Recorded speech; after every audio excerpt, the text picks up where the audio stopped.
This game was a spitting image of the Raptors season as a whole. You get some decent offense, you drop 114. But play zero defense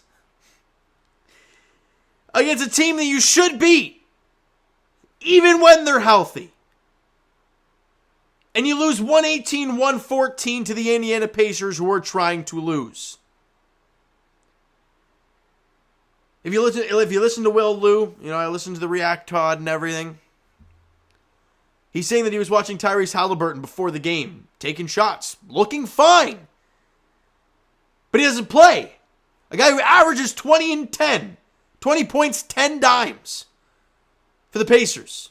They do not have him. And look, I know people are going to say, well, the Raptors didn't have Gary, they didn't have Precious, they didn't have Scotty.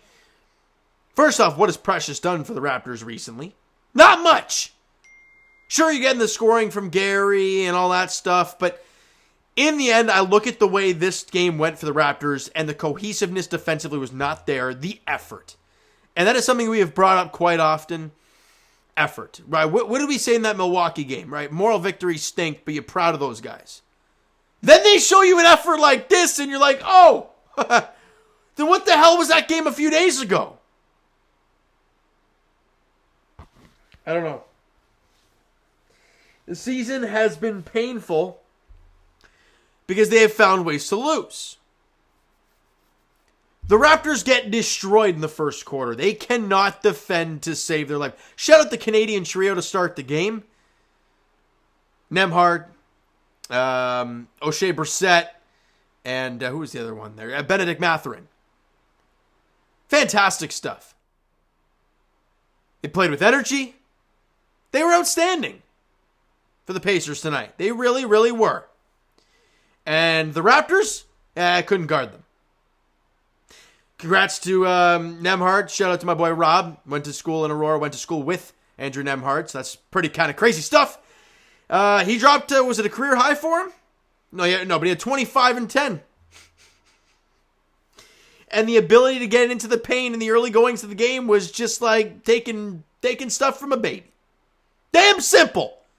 The Raptors allow 36 points on their home floor with a team without their one all-star, without their best player. And you're down 10 after one quarter of play, 36-26.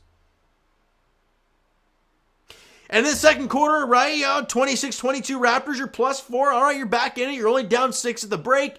Offensively, it's all kinds of janky, but defensively, you're hanging in there. Or they're just missing a lot of shots, one of the two.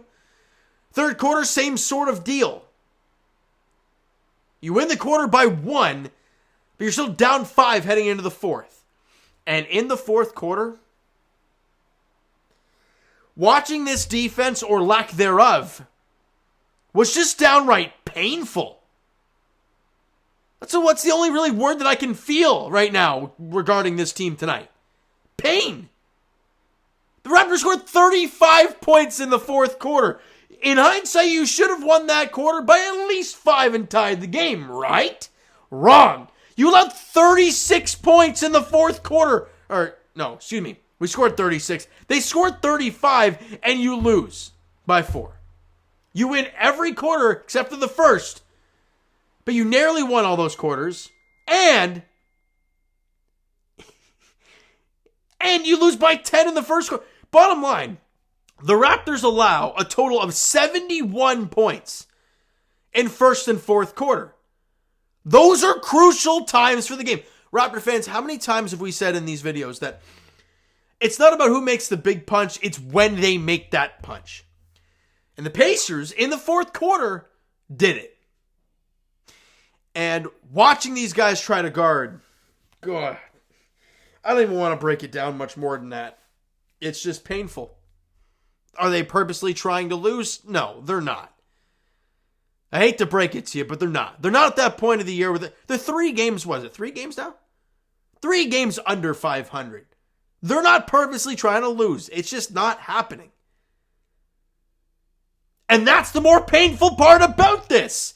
They're trying to win games, and they're still losing to a team that does not have their lone all-star on home court. I'm done. How many games left we got? I don't even know. We're in the 70s now, so I think it's under 10. I think we're around there. I don't know. Next game for the Raptors, who do they play next? Right, because they have this 3-game span, right? This is why it's so frustrating. You have this span right now where you're playing, obviously, Indiana, who's behind you in the standings. You have the Detroit Pistons, who are terrible. And then you have the Washington Wizards come to town on Sunday. All of these teams are behind you. You're on home court. None are back-to-backs. You need to win these games. With no Tyrese Halliburton, it felt like a gift. And you still squandered it. Watch, they'll win the next 2 games and be 1 game under 500. And who do they play after that? Miami. Lowry comes back to town. And I'll be at that game actually on Tuesday the 28th. It's beyond painful, guys. It really, really is. But we move on because, hell, I don't want to talk about it anymore. All right? Short video, only 6 minutes. But let's be honest, with that defensive performance tonight, and people be like, well, they were close. No, stop it. They don't have their best player. And you lose on home court. You allow 71 points in the first and fourth quarters, arguably the 2 important quarters in the game. And defensively, they looked all out of sorts. The effort wasn't there. The communication was nowhere to be found. I don't know. You never know what you're going to get. You really have no idea. You get the effort. And then it's the inconsistent scoring as well, right? And I'll quickly rip through that before we wrap this thing up. But, what was the talk recently? Well, OG has been outstanding. 7.6 boards on 2 of 13 shooting tonight, 1 of 7 from 3. You want to see better than that, obviously. Pascal Siakam, well, he's been tough recently. Hasn't been very good. 31 points, 10 boards, 7 assists, 11 of 17 shooting, 9 of 11 from the free throw line. Especially in the fourth quarter, was doing some incredible things to try and keep this team in it. On the offensive end, at least. Jakob Poeltl's just been consistent. He had 23, 8, and 1 tonight, 10 to 12 shooting. And why is that? Fred VanVleet. But Fred VanVleet's offense has been great since Yak's been here. Well, Fred also, people are going to say, well, Fred, 28 points, 11 assists, really good night for him. He shot 7 of 22. 31% from the field. He took, where is that? He took 12 threes. He made 3. The Raptors as a team made 7 threes. They were 21% from 3. And that's on the offensive end. That's not even talking about how they were tough defensively. That's why this game was bad. And it's against a team you should beat on home court in the first game of this 3-game stretch of teams that you should beat. And you don't. You had the opportunity. You won those 3 games. You're 500 for the first time since early December. But now that's gone. Now you got to beat Detroit, you have to beat Washington, and you have to beat Miami to get to 500 even. The bar is low, and it's painful because I don't even know if they'll get back to 500 at this rate. The way this game went tonight, if this is what we're going to see, I don't know. All right?